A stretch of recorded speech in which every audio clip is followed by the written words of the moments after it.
I do have a few announcements to make, so please bear with me for a few minutes. So number one, as I mentioned, this chat goes on till 1:30. We've left the last 15 minutes for Q&A, where the audience can directly ask any of our guests questions that they would like. I would encourage you, though, not to wait for the last 15 minutes for your questions. During the course of this discussion, if at any point something strikes you, please do put it onto the chat room. We have someone from the Focus You team who is manning the chat room, and we will address your question when we get to that section. Right. My second announcement is regarding social media and the slide that you see on the screen right now. So, it's very rare to have an opportunity like this, where we have 5 women, remarkable, inspiring, who've achieved a lot. And to get them all into one room, be it a Zoom room together, and share their stories is not something that happens every day, right? So I really encourage you to please post about this session and your participation in this session, your takeaways, what you learned from it, what you felt about it on your social media. Please use the hashtag that you see on the screen, FocusYouFirestarter, which has specifically been created for these fireside chats that we do. We also encourage you to tag Focus You as well as all our speakers. All our speakers are also on Instagram as well as LinkedIn. And you just do a search for their name, and you will easily find them because they're all very unique in their own ways, and their pages will instantly pop up for you. Right. My third announcement is essentially about a surprise giveaway that we will be giving to audience members who are most participatory. The idea of these fireside chats is to inspire you, our audience, right? This is for all of y'all to learn and have takeaways. And we want the next hour and a half to be specially targeted at y'all. So those of y'all who share a lot via comments, via questions, and are extremely generous with your emojis through the session, I promise you we have a really nice giveaway for you at the end. Right? So with the announcements out of the way, I think it's a good time now for me to introduce our 5 speakers. Right? So the star lineup for today, and in no order of preference, includes Diya Bajaj, Major Prajakta Desai, Wing Commander Namrata Chandi, Sheetal Kakkar Mehra, and Smita Sinha. Welcome, ladies, and thank you so much for taking out time to join us on this fireside chat today. Right? I am going to just spend a few minutes now giving our audience a small introduction about all of you. Right? So first, let me start with the youngest of the lot, Diya Bajaj. Right? So Diya has made adventure her life mission. Okay? At just the young age of 17, she skied 550 kilometers. She did a cross-country expedition across Greenland, the Greenland ice caps. And she did this not just for herself, but this expedition also helped her raise funds for charity. She was the youngest person in the world at that point of time to complete this expedition. A few years later, at the age of just 24, she went on to scale Mount Everest. And she did this with her dad, and the two of them scaled Everest from the north side of the mountain. The north side of the mountain is the more challenging side. Yeah? So this also made them the first Indian father-daughter team to climb Everest, as well as the first parent-child team to climb Everest from the north side. Right? Interestingly, this climb was also dedicated to the girl child. Right? Diya has post that gone on to scale the 7 summits of the world, which are essentially the highest peaks on each of the 7 continents. Right? Diya has a lot more accolades to her name, But we will wait to hear from her on that, and I will move on to our next speaker. But welcome, Dia, and thank you so much for joining us today. Our next speaker, Major Prajakta Desai. Major Prajakta Desai has spent 11 years with the Indian Army. Right? She was the first female officer in the Indian Army to become an unmanned aerial vehicle observer pilot. Once she was done proving to the world that defense truly is a place for women, she went on to have a very successful career, a corporate career after defense with Amazon. She is a seasoned skydiver. She also is a mountaineer. And more importantly, she continues to encourage youngsters to join the Army after her 11-year stint with the Army. In fact, for the role that she plays to mentor defense aspirants, she has even received an award. She received the prestigious Ahilyabai Holkar National Award in 2022. And if this wasn't enough, she does a lot for animal welfare as well as sustainability, which also speaks a lot about her compassionate spirit.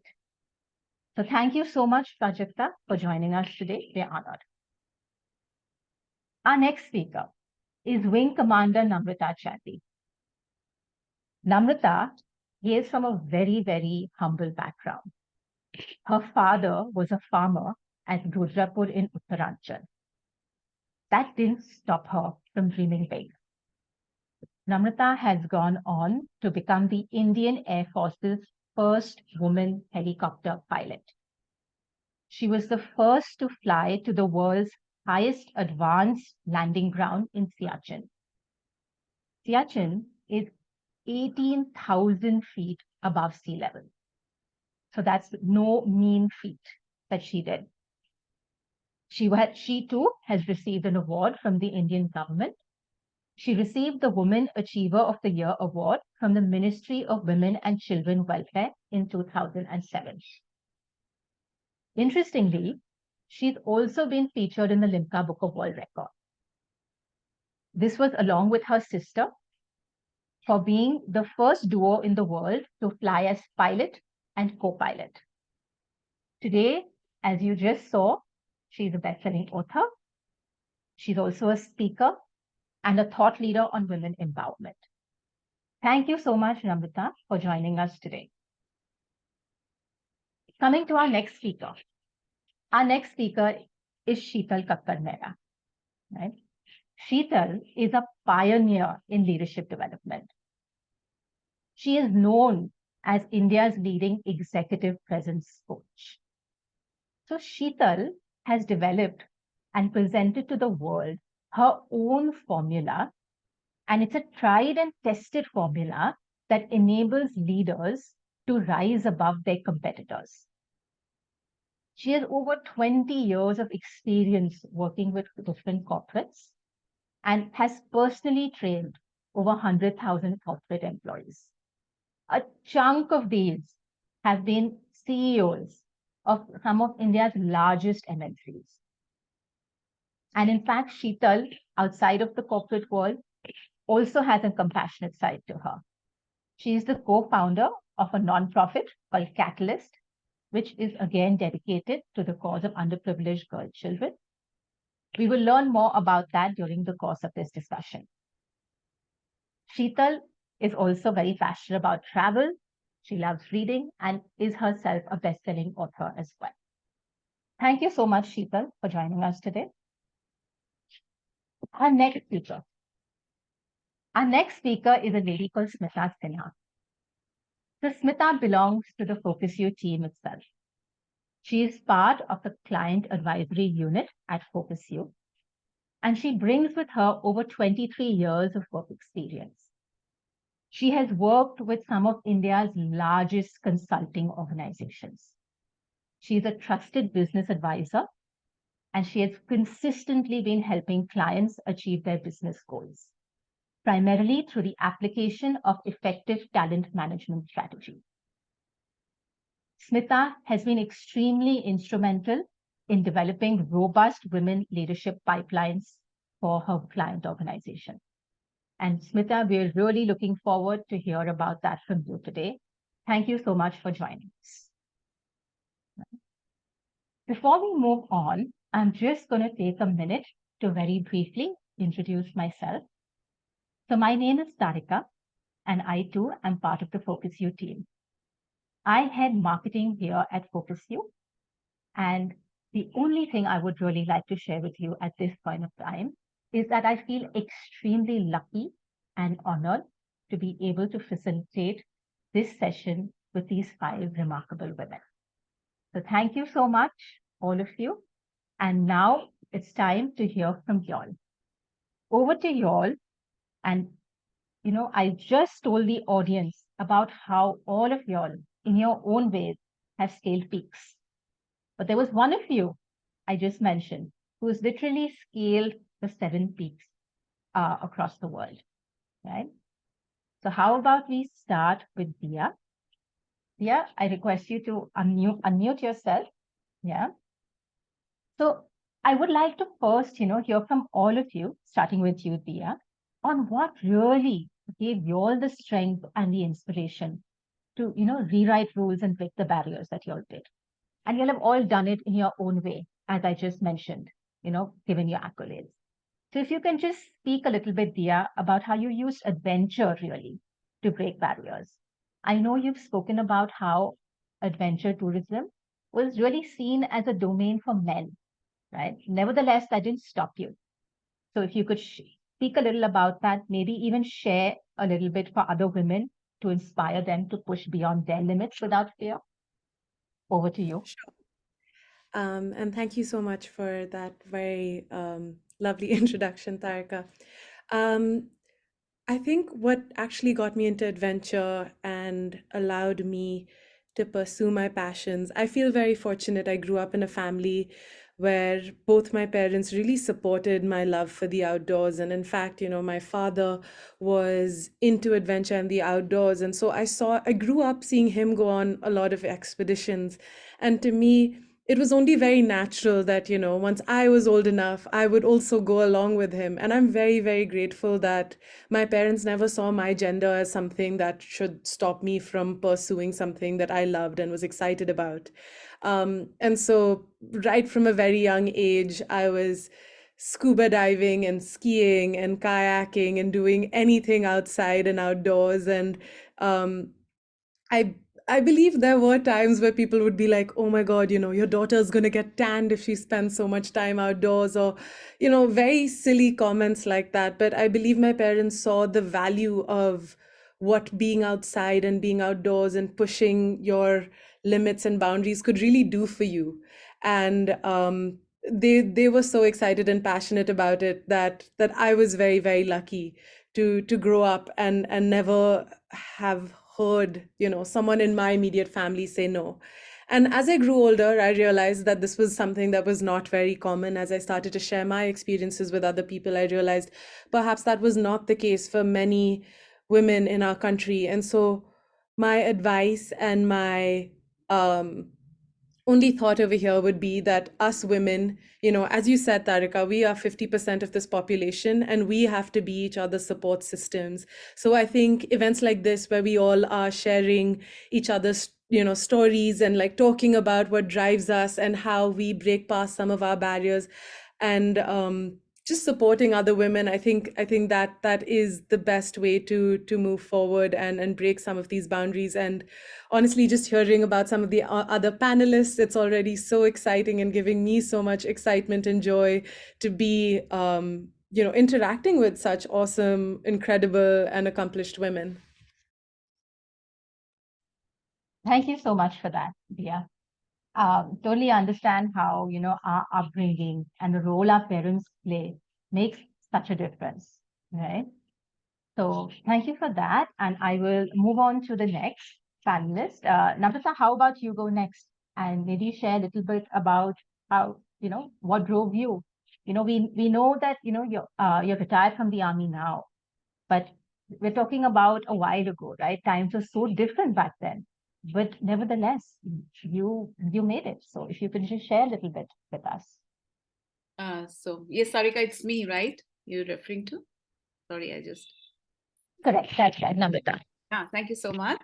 Indeed, a pleasure to be here. Like Dia said, among such accomplished women, and thank you for giving me this platform today. I feel truly blessed to be here today. Well, when I talk about my journey, goes back almost to say 4 decades or so, right? Um, and I come from an era where computers were not a reality. We didn't even have cell phones, or forget that. The STD booths were also not there for any kind of communication. So the only way to communicate was letters. So I come from that era, and some of you can relate to what I'm saying. Well, in those days, doing something different for women was not just unseen; it was literally unheard of. And like I said, I come from a very humble background. My parents were farmers, and they really worked hard to provide us the best of the amenities, the best of the education, the clothes, and the foods that they could. And my childhood memories, when I go back, are full of seeing them struggling to give us the best. So that I think while growing up, when you go through challenges and difficult phases in life, that makes you realize the whole value of what life is. And probably that fire started growing, and then also I realized and I saw the plight of women in the society, what they were going through. Probably that made me realize how important it was for women to be independent, not just financially but emotionally and mentally. So I think that fire grew slowly and it kept growing. And I just kept waiting for the opportunities to come my way, which did not happen for a very long time. And there was a point in time when I was doing my post graduation in computer applications. We were the first batch. And one day, while just going through the newspaper, I see this ad from the Indian Air Force inviting women to join as helicopter pilots. And for me, it came as a defining moment in life, as if I've been waiting for this very moment. And interestingly, few hundreds of kilometers away, my sister, who was, like I said, there was no way of communication, and the only way was letters, and it would take 1 month for the whole circle to get complete. Probably she also saw that ad that day. She applied, and I applied, and then she got through the interview and the medicals, which are pretty difficult. I went through, and we ended up as course mates. But interestingly, that point in time, I took a big risk of giving up my career, because for me the placements had started, the jobs had started, and I was so close to my degree, post graduation degree. But this, I realized, was so important to me. This is what I had lived for, and I was waiting to do something different. And probably my why was so clear that my just how and what just kind of flowed naturally. It just followed. So this is what how it comes from, and that's what I tell women when I talk to them. I said, you got to take risks, you got to come out of your comfort zone, you got to fulfill your dreams and do whatever to make that possible. So that's what happened. And I do not come from a military background at all. I had no one to guide me or to tell me what was in store. A lot of lessons I've learned the hard way, and I'm so excited to share some of them here. So that's a little about me, and that's where I come from. If my background, yeah. Thank you so much, Namrata. I think it's just serendipity, right? That you and your sister applied for the same, and then essentially, even though you were apart, not communicating, and it all worked out. So, really, thank you for sharing that, your story. Thank you. Yeah. We'll move on to the next. And how about we move over to you, Major Prajakta Desai? Again, you also opted for a path that was not like the most common for many women back in the day. And I also had read up, and I know that when your family comes from a small place in Mumbai. So, nevertheless, that didn't stop you from dreaming big, and something gave you the strength to pursue it. So, if you can share a little bit. Sure, Tarika. First and foremost, thank you so much. And I would take this platform to say it's a privilege for me to share the screen with Wing Commander Namrata Chandi. Why? Because I'll tell you, when I was dreaming, I'll start about that as well. But when I was dreaming to get into the armed forces, one day I came across a magazine, Femina, that had an article about ma'am and her sister flying in Siachen. And trust me, I had cut her picture, pasted on my wall I'll talk about when I was in college, and I had dreamt from day one. And I am just compelled to share it here because ma'am is here with me.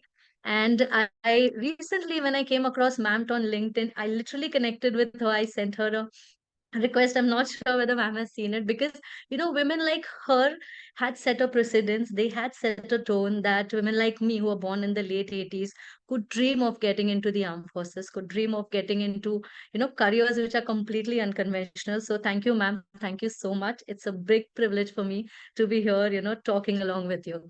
So if I have to talk about myself, I come from Mumbai. People say city of dreams and all. But born in the late 80s, I come from a typical middle lower class Marathi family.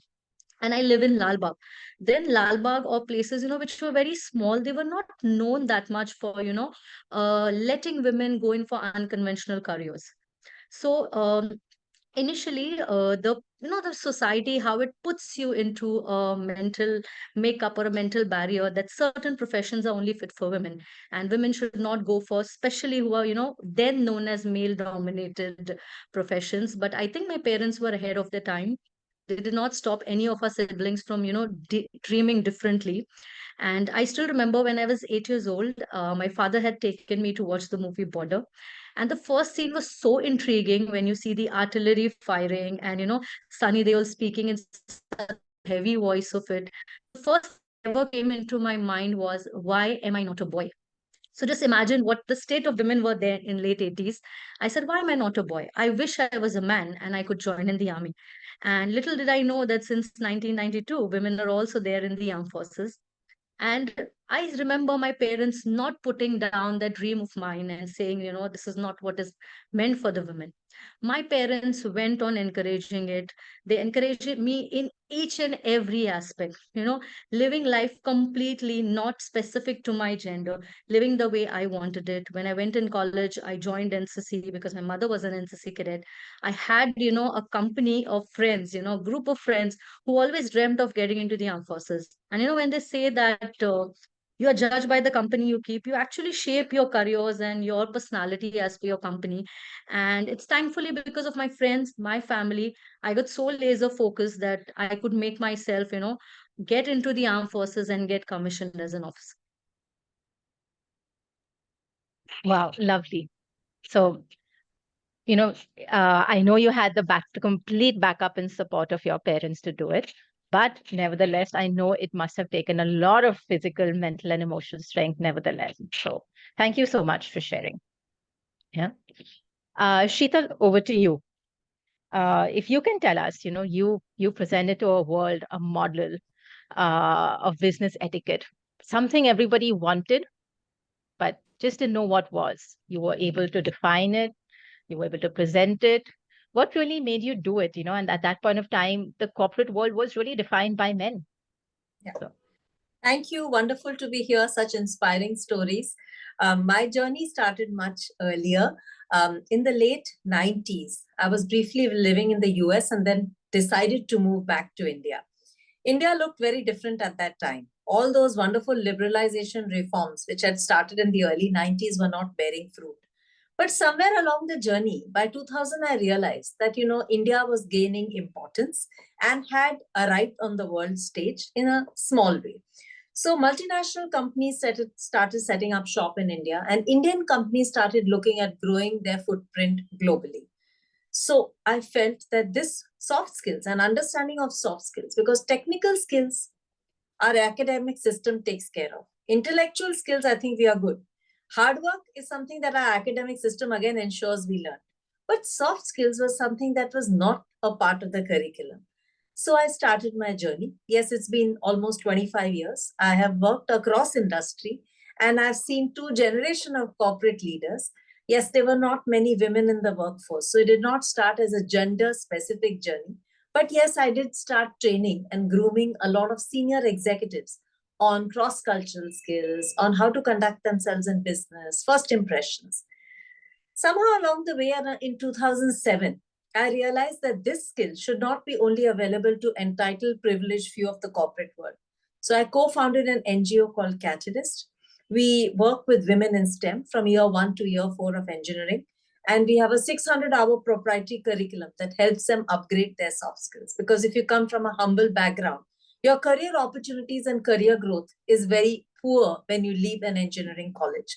And happy to share that currently we have 1,500 women in the program. And somewhere along that journey, I did also realize that a lot of women were entering the workforce. So I would say by 2012, 2013, I realized that a lot of women were entering the workforce, and my work on executive presence started. Personally, I felt that all the books available on our bookshelves were written by authors who had possibly never visited our country. So we needed our own proprietary formula model on executive presence. That's how poise started creeping in. And today, I am very happy to share that I do a lot of work of coaching for women leaders. And I think, yes, they have done very well, and there's a lot of scope. There were a lot of barriers, challenges, first generation of women who have entered the workforce in such large numbers. But yeah, it's been very fruitful, very satisfying, and I look forward to an excellent discussion in the next, 60, 70 minutes. Thank you. Thank you so much, Sheetal. I mean, it's one thing to do it at the corporate level for women, but then that it's so inspiring that you took it to girls, realizing that soft skills is something that is needed just by everyone. Very inspiring to hear about that. So now over to you, Smita. If you can share a little bit, you started your career in the world of sales. And again, we're not talking about 2024, we're talking about 2 decades ago. Very different world, non-digitized, and known to be a domain dominated by men. But nevertheless, you entered it and have done really well. So if you can tell us, where you drew your strength and inspiration to really break those barriers and rewrite your rules. Thank you. Thank you for the question, Tarika. And I must say, I've already been so inspired by the panelists here, and it's just so wonderful hearing everybody's stories and learning so much. So yes, I think when I started my career in 2000, it was a path that was meant only for men, and I remember early in the morning, because it was field sales, there were no digital routes to reach out to your client except emails, which came a little later on. But um, I would take my scooty and get started on my field sales visit and advising clients on the solutions that would work with them. But I think the inspiration came from my father. And when I was a teenager, and I remember my father was a new entrepreneur, every day he would finish his work, come back home, sit with his cup of tea, and he would share stories around, how did he crack his first deal? What are some of the challenges that he faced? How did the client respond? What got the client excited? And, I think that was the time the seeds were really sown. So my parents, very thankful to my parents for providing me an equal environment where me and my two elder brothers were all treated as equal. And I think later on, as I joined a non-sales role and then slowly moved into a sales role, I realized I really enjoy meeting people every day. And, when I was in a non-sales role, I was treated more like an admin staff, and work was just thrown on you. You were just working on transactional stuff. So I think that was also my inspiration to not be in the office, because you are just getting to do so much of mundane tasks. And that's how I moved on and away from the mundane task, into meeting interesting clients, into meeting new people every day. And I think that slowly became my passion and has kept me in this field for so many years. I think a lot of women also move away from client facing roles because yes, it is challenging. There is a lot of pressure. You are in the numbers game because you're like the breadwinner for your organization. You and your team are like the breadwinners. But I think that's a part of it. But if it's your passion in terms of meeting new people every day, listening to them, meeting their expectations, then, why not take an approach that is challenging and that, excites you? So I hear you say, Smita, about how passion can really be a big driver for success, right? And I couldn't agree with you more, right? But there is, and I also heard you speak a little bit about, the challenges you face. And I think that's one part I want to hear all of you speak a little bit more of, because, we've just covered just now, we know about the accomplishments, right? We know about how Amrita Chandni made it to the awards that she won. Major Prajakta won another award. Namrata Chandni's made it to the Limca Book of World Records. We hear about, the milestones, the achievements.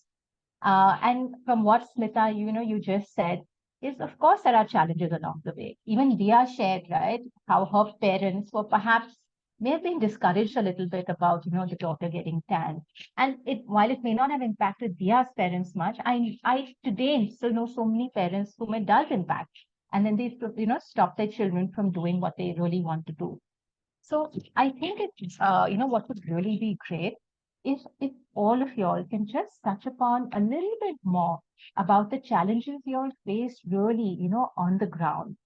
And, to give you an example of what I'm speaking about, so, Namrata Chandni, I was listening to, I think I read an article about your story, and you really spoke, right, about how you were in this male dominated area where, sexist jokes or the kind of language was the norm. But nevertheless, you wanted to be accepted, you wanted to fit in, you wanted to make your mark over there, right? And that can, just scare women away. You can just want to just put your boots up and say, this is not a space for me. I don't want to do this. So not what women are meant to do. No one has done this before. Why am I trying to be a heroine? Right? So I think the challenges that we face just on a daily basis, it's a lot. We've all gone through a long decade, decade long journey and face numerous challenges, which only y'all know about, maybe your friends, family has spoken about it. So if you can share some of those personal things that would really challenge not challenge, but inspire the audience on this call today. The behind the scenes. We see the trophy, we see the records, we see the numbers, but what is it that we don't see? Right? So, in no particular order, I'm happy if anyone could, go first. Just Yeah, I think unmute I could. and, Yeah, I could go sure, first. Shweta. On the challenges side, I think the first challenge was to get into a role that you wanted to get in, and it starts with interviews. Okay, and when you're a woman, the kind of interviews that the questions that you get asked before people want to know how will you do your numbers and how will you work. They want to know, when do you plan to get married? When do you plan to have your babies? If you've had your first baby, then they want to know, when do you plan to have your next baby? How many babies do you want to have? I mean, so really sharing the challenge in a fun way, but it gets very annoying. Let's say even after your child is 10 years old, for interviewers to ask you, and after you've made an introduction, for the interviewers to ask you, um, when are you planning your next child? It gets really embarrassing. And after some time, you think that for the world on the other side, they really don't want to look at a perspective of a woman, bringing in a whole person to the job. So I think that was one challenge. But apart from this, another challenge that I remember again very early on in my career, and I remember, I had met the gynaec. She had confirmed that I was expecting. So, I happily went back to my office. I wanted to share the news with my manager that, I'm expecting. So I walked into his cabin, and it was his first time possibly when his reportee was coming and telling him that she was expecting. So I told him, I just got a confirmation and I'm expecting. I'm due in December. So there was complete shock in his face. It was like, how are you going to work? December is our last quarter of the year, and October, November, December is the busiest period for the organization. We do around 35%, 40% of our revenues in the last quarter. How are you going to move around? How are you going to meet your clients? And uh, will you even be able to work? I was like so shocked because I was like, I thought I would first get the congratulations message, but I got everything apart from congratulations. I was really, shaken up in terms of will I be able to even do the job or not? That was his response. And when I came back to work after my maternity break, and I was like a senior key account manager in those days, handling some very large accounts. And my manager gave me some very small accounts with 200, 300 employees. And my question to him was, don't you see potential, and don't you want to give me large accounts that I could once again crack and make it critical accounts for the organization? And my manager's response was, I don't trust you. I'm not sure how many days will you be able to work, and when will you leave the organization and you just go back home? So that was a perception that people carried in early 2000, where people thought that a woman employee coming to work is just for a brief time and she will go back to taking care of her family. Yeah. So, and then, I also want to share that like around 10 years back, I mean, I still didn't have any women colleagues at work in client advisory or sales, but they were women colleagues, in the office. Um, and I experienced a microaggression from my manager when, so I was in the central office and I was visiting the central office, and um, I suddenly saw all my colleagues sitting in a meeting with my manager, and he was talking to them about something. I thought, oh my God, did I miss a meeting? So I quickly entered that room. There were no chairs around, so I kept standing. And I realized he was rehearsing for an L&D conference presentation, and he was giving this presentation to around, three male colleagues who were sitting in that room. Not for a minute did I get any eye contact. When I tried to share any inputs about the presentation and some research findings, no, there was no acknowledgement also that I was speaking. So, it was really surprising to see a world that hired women, that had women on the workforce who were performing the best, but just didn't want to acknowledge that a woman in that room could share inputs that could add a reasonable amount of substance to that presentation. So I think these were the challenges. And, if I remember it 10 years later, these are microaggressions that do impact you as individuals, as women employees. So just a quick brief on some of the challenges. Thank you for that, Smita. I think I can go You know, next. Sorry. Yeah, sure. Go ahead. So thank you, Smita, for covering those very, very pertinent point, because I've also been into the sales domain, selling helicopters in India, South Asia, and absolutely, I just resonate with every word that you said. So that's been my corporate experience. But if I go back to my Air Force experience way back in 1996, when I got posted to my first unit, and I was only lady pilot, in fact, the first one to be posted there, and it had about 23 men, and 20 of them were bachelors. For me, basically, that point in time, for sure, the challenge was to break into the male bastion and assert that I could be, if not better, at my job as a helicopter pilot. And I also knew I was intruding into a domain that was traditionally perceived being only for men. And I also realized that I had to respect that space that they had, right? I just had to make my space in that space without fighting for anything.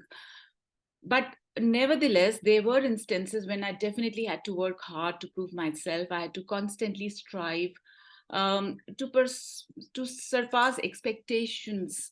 And there were times when I really had to demonstrate my competence, when I was under a scanner, when I was questioned, when I was judged.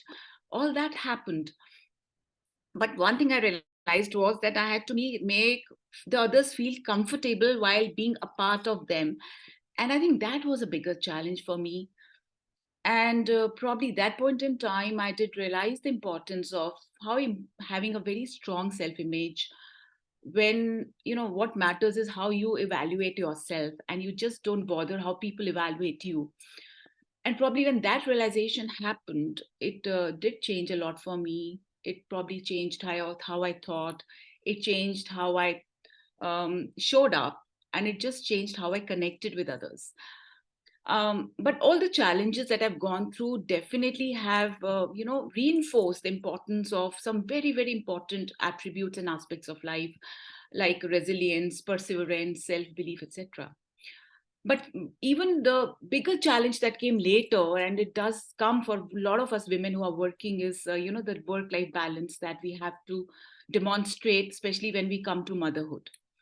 I joined work when my daughter was just a month old, and those days we had a maternity leave of only 2 months. So, and after I became medically fit, which was just within 10 months of time, I had frequent deployments, unpredictable schedules, long working hours.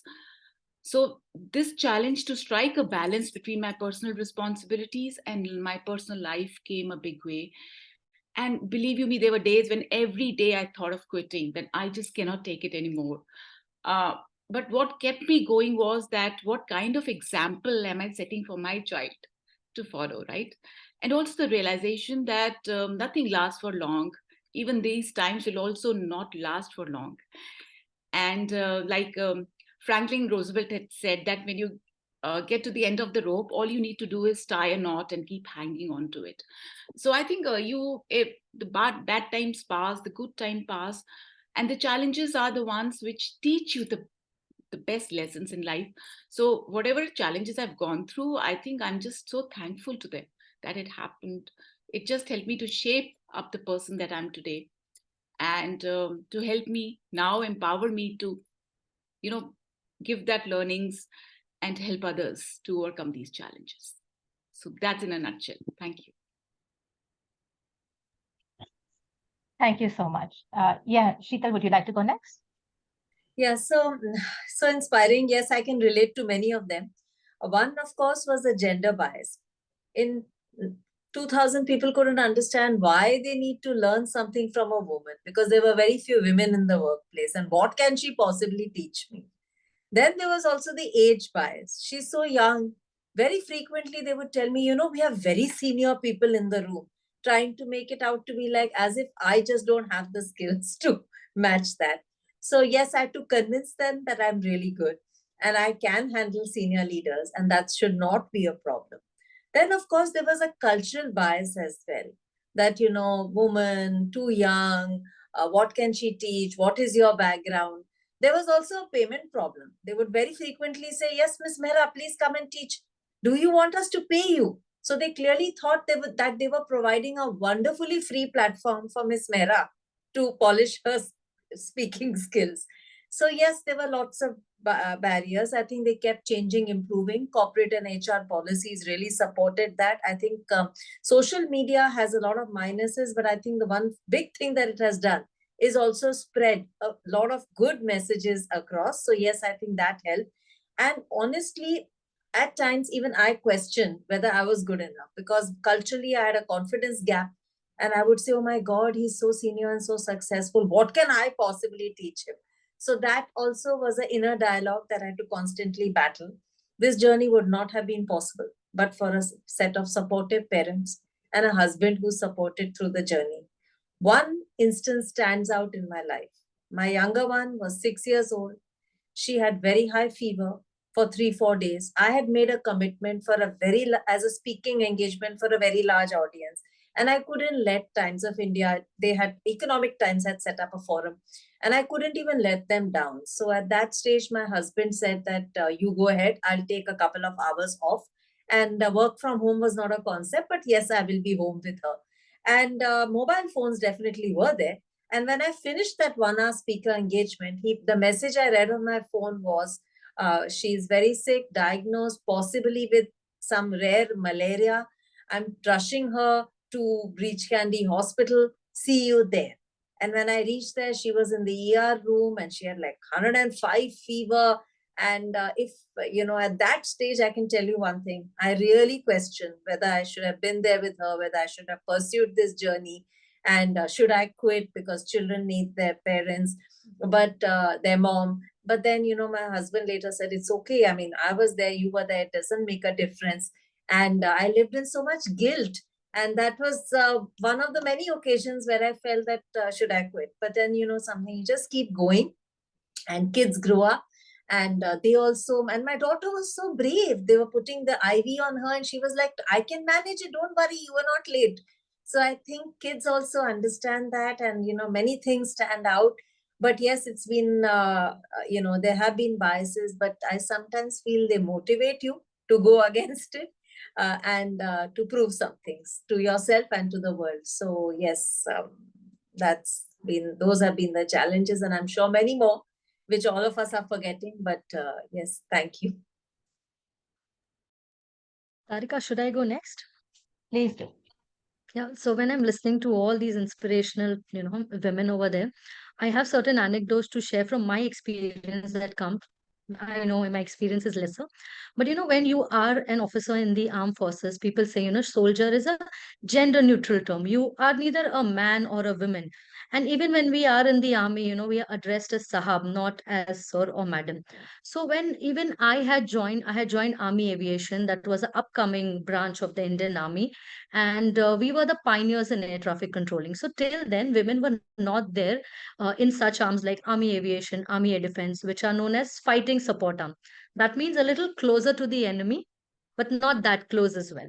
So when I joined in such an arm, I remember the men whom we command, I'm not talking about the corporate men here. The men who are in the armed forces, 70 to 80% of them come from the rural areas. Now, when we have people coming from the rural areas, they are not exactly in a space where they have seen women in an authoritative position or positions of holding office. They have seen them as their, wives, mother, or even like children. So getting them comfortable with you and you pushing yourself forward, as we spoke about, I as a women leader making my space amongst them. So I'll tell you certain things that even used to happen with me.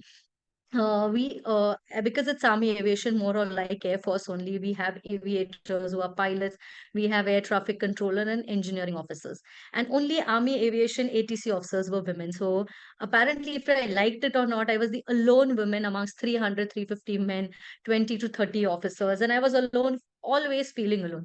But then I decided, will I let that thing keep pondering in my head and just take a step back or go in my cocoon? I cannot. This is my team. I need to support their operations. I need to fly with them, and everything will be happening. So when I used to look at the male officers, how they made a bonding with their troops, a man can literally go have a drink, get comfortable, talk it out. The man talks that they do, and they get comfortable. But for a women leader, the fact that she's a woman, which must not be forgotten, I personally feel very strongly about it. I had to have different ways and means in which I could build my rapport with my men. So, what did I start doing? I started having food with them in their messes, speaking about their families, knowing about their children, their wives, what are their aspirations. Some Jawans want to get into the officer cadre, they want to, upgrade their SEM, upskill their SEMs.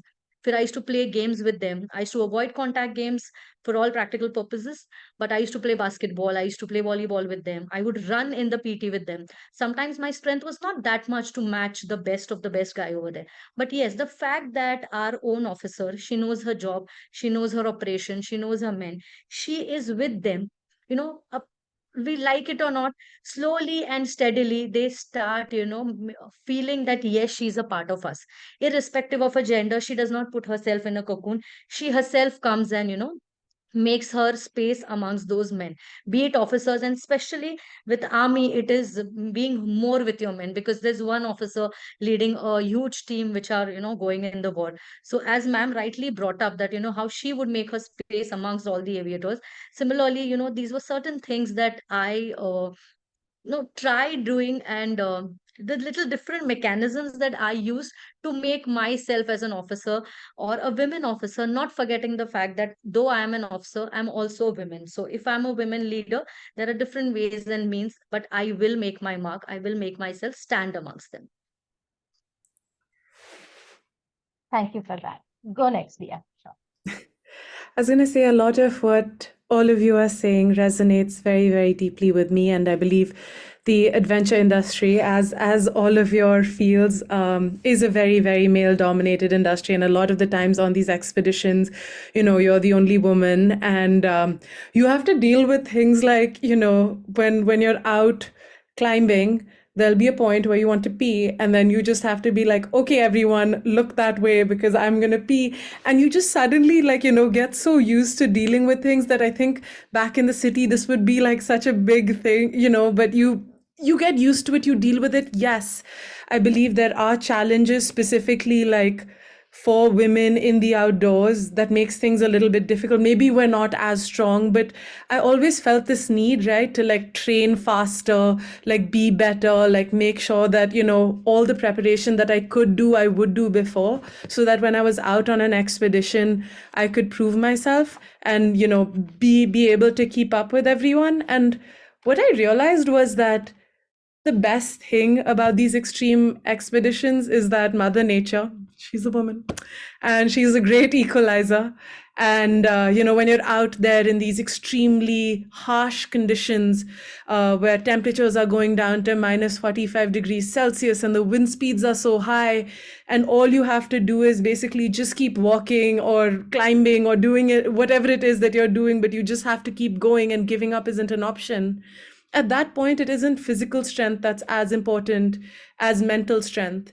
And I believe that as women, the one thing, or one of the many things that we have, dealing with all of these challenges and perhaps having to break a lot of these boundaries, is that we have so much mental strength, and it can get us through the most difficult situations. And so I think, that is one thing, that there are times where life is very, very hard, and there are times where it's unfair, and there are times where it's just very frustrating. But as women, we have to remember that we also have a lot of mental strength, and we have to face all of this with a positive attitude, with a can-do attitude, and keep moving forward, keep breaking the path and making way for other women. So rightly put, Dia. I think, at the end of the day, it's really, I think our biggest friend, our enemy is really our own mind. That's really what we need to use, really. We have it, we have it in here. We have to use those challenges not as obstacles, but opportunities for growth, which we heard so many of you all touch upon right now. So, I think that's just whatever you all shared just now has been great, great insight for the women on this call. Like me also, there were times when you all were speaking and I could just relate to, when you all were said I was on the verge of giving up, or every day I thought of giving up. I think we've all gone through that, right?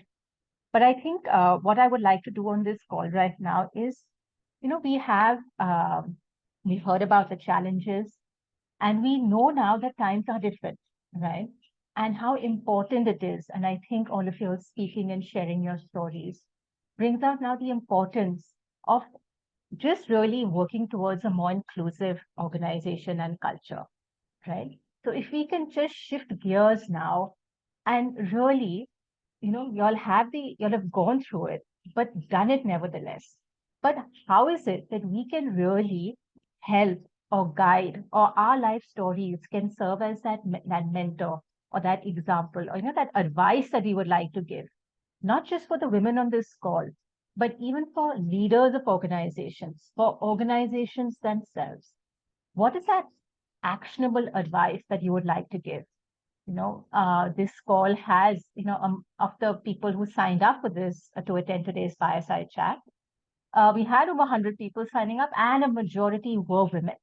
Yeah, but most of them do work in the HR domain in organizations, so they do have that power to go back now and really make a change. Take the learnings from this call and make some change at their workplaces, right?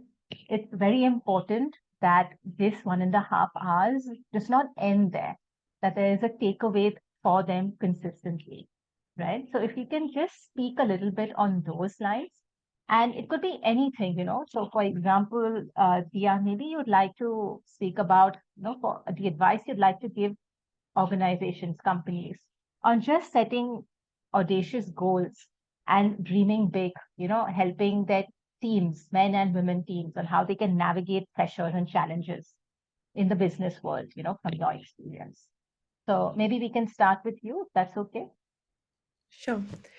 I think what companies can do is firstly, treat their employees as employees and not really differentiate between, oh, like Smita ma'am, like hearing about your story and hearing about the questions you were asked as you were joining your workforce, that just seems ridiculous at this point, that these questions are even being asked or considered. And so I think, really valuing the merit, or like the actual work and hard work that someone's putting in, valuing people for the work that they do. But secondly, also giving women more opportunities to speak up, to take leadership roles, to realize, when they're being given roles that are more, I think, taking care of people or taking notes, even if you're all on the same level. Oftentimes, it's the women that are given the roles that are more clerical.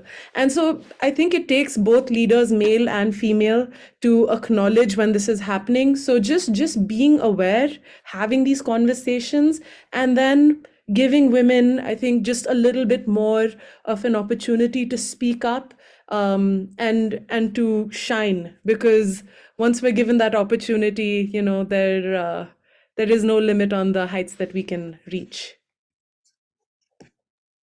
Yeah, agree. And thank you so much for that. I'll move. I'm going to call you all out. So, Major Prajakta, if we can go with you next. You have balanced multiple roles, from your defense background, then you moved to the corporate world. You're also very active on the animal rights and sustainability front. And I think that balancing so many roles is definitely something that most women struggle with, right? So, what advice that would you like to share with women specifically?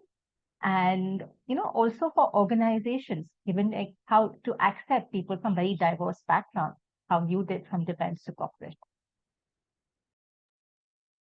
Thank you so much, Tarika. If I have to answer your first question, that how does one juggle between so many roles? I'm not a parent yet, so won't be able to speak on that front. But there are two, three things which I have been following throughout my life while I was serving in the military, as well as doing my, animal welfare, which I've been doing way longer than even which I speak about. First thing first, what I have learned is cutting the cord. Might not sound right for everyone, but even when I was in the military, when my work is done and I go back to my space, I know I am cutting the cord from my workplace and going back to my family. If when you, whether you're in corporate or anywhere, your work stops there. The next phase that you are there, that time I'm no more Major Prajakta. I am no more Lieutenant Prajakta. I go back to my home. I'm just simple girl who wants to stay with her family, who wants to stay with her friends, and have a good time. Second thing is prioritization. I think we as women should learn to prioritize our things. If my work demands right now for me to certain part of my personal life, I'm talking about my experience, married for over 9.5 years now, but we were mostly living away from each other for more than 7 years. So if my work demanded that I was to be separated from my husband for a couple of months, yes, I did that because that was the need of the hour. And when that was a requirement for me to stay back with my family, yes, I did give my work a second preference over them. And third thing, my personal experience again, we all feel we are Wonder Women. We are, but it's more better than in the Avengers over there. The most important part over here is I think we forget to seek support and have clear clarity with our partners. I need to speak to my parents, I need to speak to my in-laws and tell them I need your support in XYZ things. You need to come maybe at my base, help me out maybe with my certain things, or help me out with my children. Or I need to tell my husband this is not the right time for you to maybe go for a courses now, because I'm talking all in terms of military. You need to just push yourself back at this time, I need you. Or while he needs me, I should be pushing myself back and going in for that. So we need to have a lot of support, seek support wherever possible. And the last thing is always have clear communication. uh since I was into a relationship with my husband, husband when we were not married, and till date we had very clear communication regarding our career goals. Some people may not like it, find it quite fine, but I was very sure that if a person is ambitious, irrespective of their gender, they must go in pursuit of their dreams, irrespective of whatever comes. Because I feel life is once. If I have the skill set and I'm not making good use of it, then what's the use of having those skills? So clear communication between you, your family, your husband, and your partner, really goes a long way. And that was my first answer. And second, when you spoke about, I think, did you speak about animal welfare? Correct. That was also a role that you balanced, right? I'm sure it Yes. required some level of Yes. dedication. Yeah. So, if I have to just talk a little bit about, the animal rescuing part and all, um, what I keep telling people is not everybody is comfortable with animals. Not everybody likes doing that. It's okay. There should be a balance maintained between the people who are actually animal rescuers and people who are not animal lovers. The best thing that we all can do from our part is, not just harm them, coexist, because we like it or not, one earth, we all are a part of it, so we need to learn to coexist.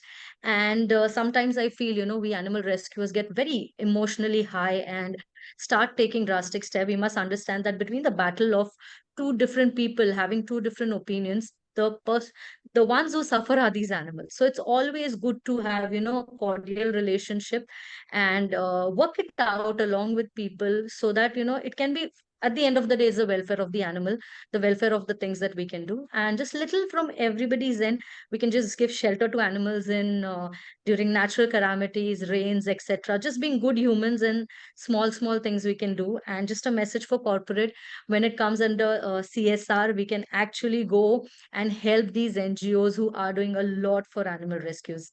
That's it. Thank you so much.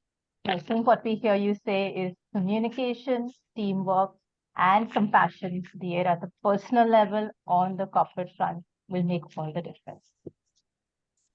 So, how about we have Namrata Chandikar next, right? And what I would like for you to speak about is, your path speaks of resilience and guts, at the end of the day. So if you can what is your advice to women in business leadership roles, especially with regards to the principles of resilience and leadership? Yeah, I think it's a very pertinent question. And, resilience is one of the most important skills that we must have in life and we must have in our profession. And I think it's a must have trait for leaders.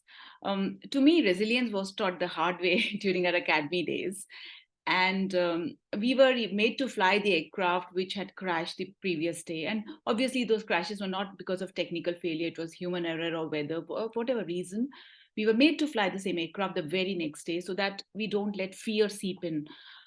So we've been taught resilience a lot. And I feel it's resilience basically is the ability to get knocked down and then come back at it again stronger, and having that passion and perseverance to come back at it again. But the fact remains that we will face challenges and difficulties in life. And this one factor is what would determine whether we fight back through it, we grow, we learn some of our lessons, or we cave in and let these challenges defeat us. And in my career, I have encountered storms both in the air and in life as well. And I also learned that setbacks are not really the end, but they can be viewed as a stepping stone to success. And similarly, in business world, challenges do come up. There are lots of challenges in a business world, corporate world as well. So this ability to bounce back and see failures as opportunities for growth is so essential. And we see that we saw resilience happening during COVID, right? We saw a lot of companies being so resilient during those tough times. And today they are leading, they did not give up. Also, as leaders, we feel that it's very important to embrace those moments where we did not make it, where we failed. Instead, when a lot of times we fall flat on our face. And I feel, and I truly feel, that in those moments, we can either choose to have them derail us or push us forward. And imagine if we all could have that ability and awareness of learning the fine art of seeing those moments as teachable moments and taking what we learned and then we moved forward.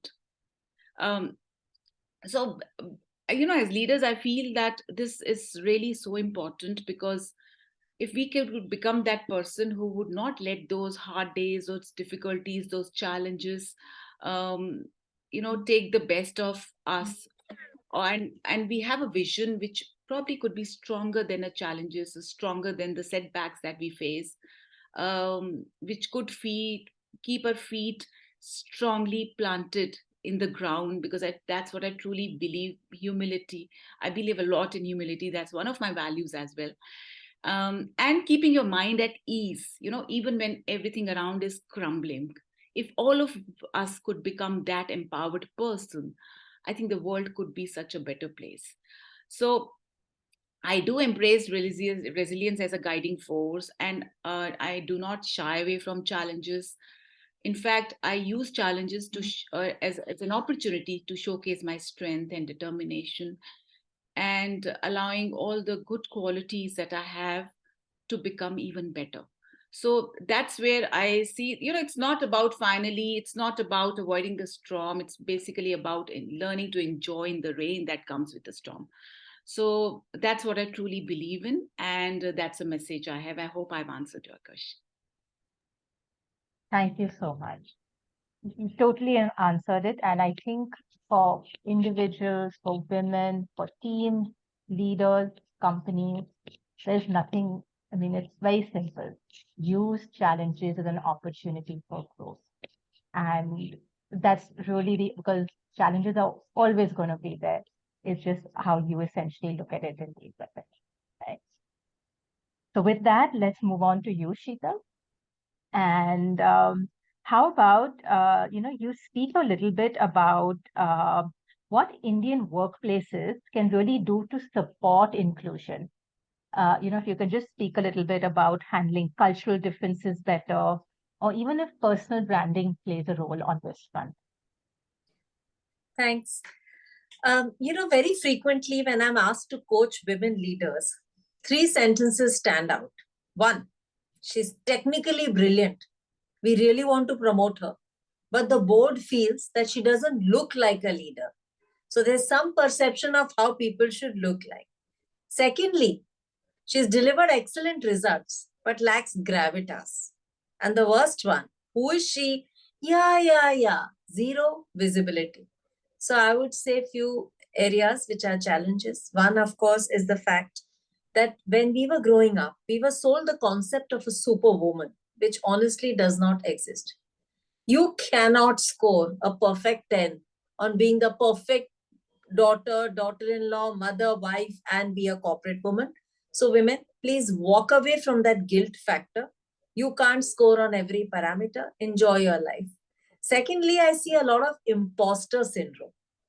People don't own their success. They don't believe in it. Very frequently when I ask men, they are so happy to own their success. Me, myself, I did this. Women, on the other hand, will happily pass it on. Right place, right time. They needed a lot more women leaders. It's like, no, girl, own your success. You deserve it. You own it. You've worked very hard for it. Which also leads to another aspect, which is that women don't ask for help. We have this huge, either we feel it's a fear of rejection, or we feel inadequate, or we feel we'll come across as dumb. But in personal and professional life, ask for help. Let me share a small secret with you. People feel very happy helping other people. It gives them a sense of contentment. It's like philanthropy. People don't do philanthropy because they feel for the planet, or some may. They do philanthropy for a cause because they feel good about it. So ask people for help. You'll be shocked how many people are out there who will help you. And learn to speak up. Learn to say no. Get comfortable saying no, because it's okay. It doesn't really matter. So I think it's important for us to understand that it's first, the journey starts with us. Even media, look at the superwoman concept in media. Some of the masala ads, if you see, a working woman comes home and churns out 10 dishes with that one packet of masala. And I always think to myself, never. I can only cook one, and they better be happy with that. Even schools have to, it has to start early from school. If you look at, when I look back at my school life, when I was about 8 or 9 years old, I was given tasks like, oh, clean up the classroom and decorate the flowers and make a rangoli. And the men and the boys in my class were given tasks like, oh, why don't you count all the cash for the picnic? Why don't you organize something? Why don't you walk up on the stage and introduce the speakers? And I was given tasks like, oh, garland the speaker. So I think schools also have a role to play. Colleges have a role to play. Corporate world has a role to play as well. The pipeline leaks only mid-career. Many women join the corporation, and then you have parachuted many onto the board because it's a corporate law. But it's a mid-career pipeline starts leaking. So I think that's where they need support. So it's to us, the corporations and society. Everybody has to step in. And yes, there is no superwoman. It only exists on a screen. Thank you so much for that, And Shikha. there's no Lovely Superman examples also. to really People, there's no Sorry, Superman also. No, there's no Superman. That is a myth. That's true. That's a myth too, yes. Yeah. So over to you now, Smita. And if you can speak specifically on what advice would you give women in sales today, or even companies, organizations, when it comes to hiring women in sales, given your experience? Yeah. Sure, Tarika. So I'll actually start off with some very interesting trivia and research. There's a New York Times article that you can Google, and it's New York Times article in 2014, okay, which talks about the fact that there are more male CEOs with the name John than women CEOs. Okay, so that is the reality in 2014. And thankfully, in 2023, Bloomberg released an article that said that the number of women CEOs have finally outnumbered now the number of male CEOs. So look at how the world is slowly changing. And if you're a woman in sales or any other profession who really wants to get to the top, it's going to be a difficult journey. I think, I've heard from all the speakers here, but most important, ensure whatever you're doing is your passion. Okay, you're passionate about it, because if you're passionate about it, you really want to do it, you'll work hard to move up the ladder and to take all the challenges that you receive as opportunities. I think that's point number one. Point number two, I strongly believe in this is plan and prep. I can't imagine Sheetal going through so much of, challenge on the home front with her daughter being unwell on that day. But imagine if she had not prepared and rehearsed for that session that she had to deliver, with her mind, being at home and with her daughter, she wouldn't have been her best. So, really don't discount the fact of hard work every day, the preparation that you have to put in, the planning that you have to put in, not just on the home front, but sorry, not just on the office front, but on the home front as well. Um, there will be challenging days, but if you have prepared and managed your challenges, I think you will be able to sail. And I think, like we heard a lot of people speak here on the panel here, a lot of women on the panel spoke about, having an ecosystem and sharing and letting people know your goal, not just with your husband, with your child as well. My son is 18 years old, and I remember I qualified for a trip with family as a top performer. I qualified to a US trip. And my CEO in that organization was a woman.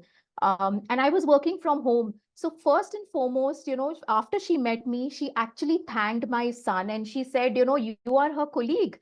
So, thank you for letting her work and thank you for letting her reach where she has reached. It's because of you she's here. So, letting your child also understand the role that they play in you being successful, in you feeling accomplished because of your work, they have a big role to play. So, do thank them, not just your child, but your husband or your spouse as well.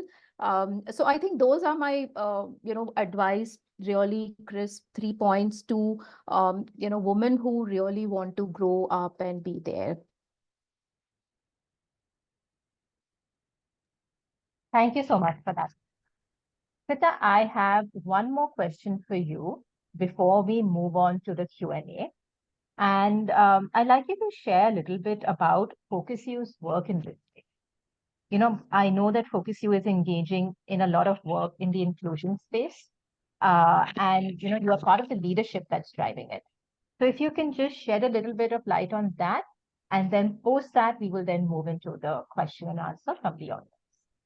Sure, Tarika. I think, not just the leaders here, but I think each and every individual is so passionate about the inclusion and the work that we do here at Focus U. So let me take a step back and share with you on our diversity. Our gender diversity today is at 62%. And not just gender diversity, we have age diversity, we have ethnic diversity, we have neurodiversity, where people like to learn differently. They have different preferences in terms of learning and, let's say socially connecting with people, or let's say spending time reading a book alone. So if we have to nurture such a diverse workforce, we have to have an inclusive culture. And let's say it's all really connected. Because of our inclusive culture, we've been able to reach a place where we have 62% diversity in the organization. So I'll share some interesting tidbits. I think we started wellness off during the pandemic times because people were digitally and virtually. There was so much of fatigue where you had to be on calls, you had to be on video, you were not interacting socially with people. So we have the concept called as wellness off. And even now we are continuing with wellness off, wherein one day in a month, you can just go ahead, mark in your calendar as do not disturb, and take that time off to relax. Because once again, because of the virtual work, or because of sometimes workload being high, you are mentally fatigued, or there are demands at home, and things like that. So just take that one day off, mark it as do not disturb on your calendar, just rest, or possibly just Netflix and chill, to get that sanity back into your life. That's one of the things that we do. Apart from that, we are 100% remote organization. I think this has given a lot of people in the organization an opportunity to stay closer to their families, or balance work and home, or balance the things that they're really passionate about. I was reading the chat while the panel discussion was going on, and a lot of comments that I read there. I also want to share that as an organization, we are very driven by our values. Okay, our values are called as CHOPS, and CHOPS stands for care, ownership, humility, passion, and safety. Okay, and CHOPS, or our values are not just on the website, but every month when I have a check-in with my manager, and when my team has a check-in with me, they are supposed to share instances where they have demonstrated CHOPS. So the expectation is not just to perform, but thrive in a culture like this. And our performance appraisal also happens on CHOPS, where our values receive that kind of weightage. And my advice to organizations is that safety is a very critical part of creating an inclusive environment. And for us, safety is our value. And by safety, I mean specifically psychological safety. So create an environment where people can walk up to you, they can speak about their challenges, they can share their opinion, they can ask you questions. And from a Focus U perspective, to support this further, we have an email ID which is called What the Duck. So it's a place where you can go ahead and anonymously submit any question, or anywhere where you want to question the organization, you want to ask something that has happened and things like that. So you just go ahead and submit What the Duck. Okay, and the leaders in the organization pick up this question and would share the response in a common forum for all the employees to understand. Sometimes we have received another follow-up on What the Duck, and then we would have another follow-up answer. But it's very important to give a voice to each and every employee. Additionally, apart from this, we have a culture of feed forward. Yes, you heard that right. It's not feedback. It is feed forward because you have to take that, insight that you receive from moving on and as a developmental perspective, and individuals share feed forward with other people where they want to change something or where they have an opinion. And as a manager, my team has shared feed forward with me multiple times, and it has certainly helped me uncover my blind spots. And thankfully, I was able to congratulate the women in my team who went on maternity leave or who were expecting. Um, and so one more point is around the way we do our goal setting process. We use OKRs for our goal setting process, which means that, and it's all on a platform out there, and every individual can see each other's, OKRs. And even when I am not doing well, it is all out there. But this allows individuals specifically to be vulnerable, to share their mistakes. Yeah. And the last point, that I want to share, and this is something I also advise my clients very strongly on when they're trying to create a culture for women employees, and they're trying to bring in an inclusive culture in the organization or trying to promote gender equity.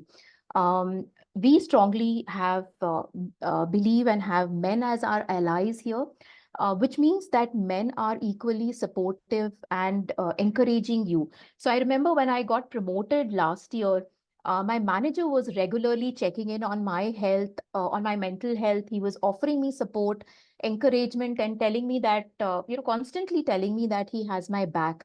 Um, I think that support really went a long way in ensuring that I was doing well, and I was offering and taking risks for my team. It's not just top down. The men in my team have also been rooting for me, and encouraging me in every possible way. And so these are really some of the steps that we have done as an organization to be a more inclusive organization. Humility, I saw one of those points on the chat, as well as we had people mention it on the panel here. So humility is a part of our values. Psychological safety is also going a big way in making it an inclusive organization.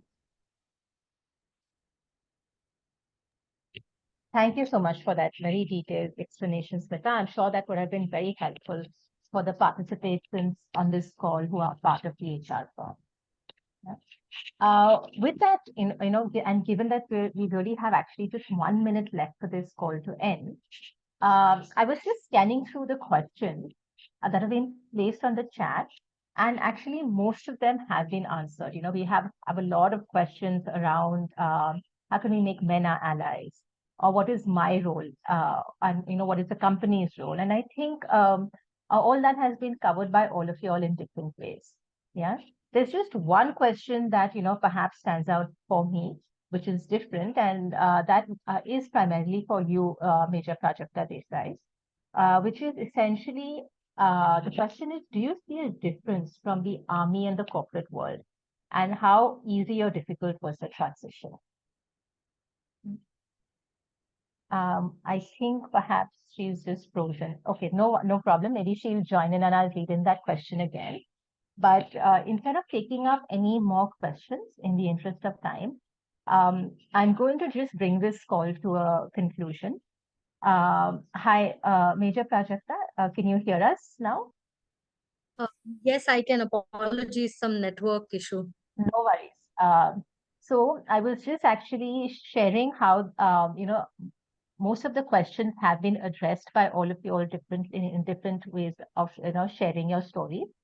There's just one question that seems unaddressed, and which is directed at you, which essentially says, do you see a difference from the army in the army and the corporate world, and how easy or difficult was that transition?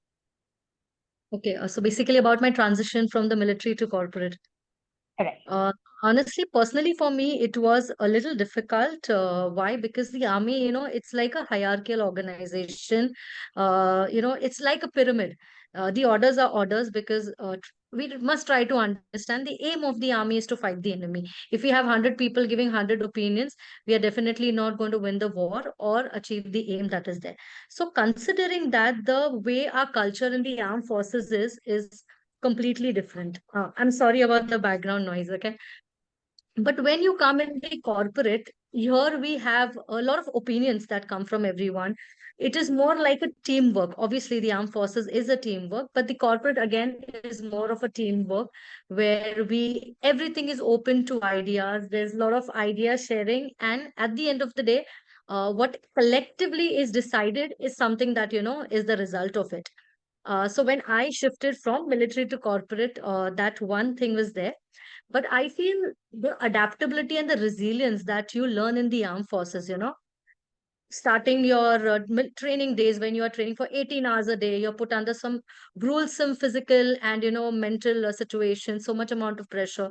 You adapt to situations so easily that when you shift yourself from military to corporate, you are able to, put yourself into that space and adjust to how the surroundings are.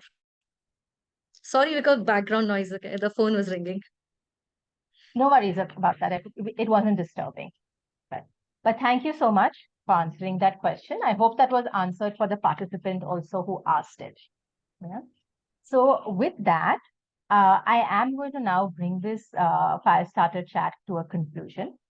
My number one request to all participants still on the call is, on the chat, you're going to have a Mentimeter link shared with you right now. It already has been shared. If you could essentially just click on it, and there's just one question that you need to answer, right? So we look forward to your responses to that. It won't take you more than a few seconds to respond to that. So please do so, because it's a good way to focus you to understand what are the kind of topics that our audience like, and accordingly plan for more such interesting topics in the fire starters to come. Yeah. That was one. I think then I would just, sorry, there's another one, which is about the winners. And we had mentioned at the start that there is going to be a surprise giveaway to some of the most participatory audience. My team is going to share those names on the chat right now, and our team is going to be in touch with you. But the giveaway is essentially access to our self-paced course on diversity and inclusion. So it's a great way for you to learn at your own pace as well about this topic and about what that means for you as well as your organization at the workplace. So my team will be in touch with the winners for that, and they're putting up the names out right now on the chat so that you're aware of the same. Yeah. So with that, we can bring it to an end. Thank you so much, all you lovely ladies, for your great shares, for your participation. I can see from the comments just how wonderful a time our audience members have had and how inspired they are. Just like to conclude by saying that at the end of the day, inclusion translates into greater productivity, more innovation, as well as better decision making. Overall team performances improve in inclusive organizations. So I would highly, highly recommend organizations to start taking small steps in this direction. Please do get in touch with the Focus You team, and we will help you do so. Right? We hope that everyone had a nice 1.5 hours, and we look forward to having all of you and our next fire starters as well. Thank you so much to all the lovely ladies, to the Focus You team, as well as to the full audience. Thank you so much, and we will end the call now.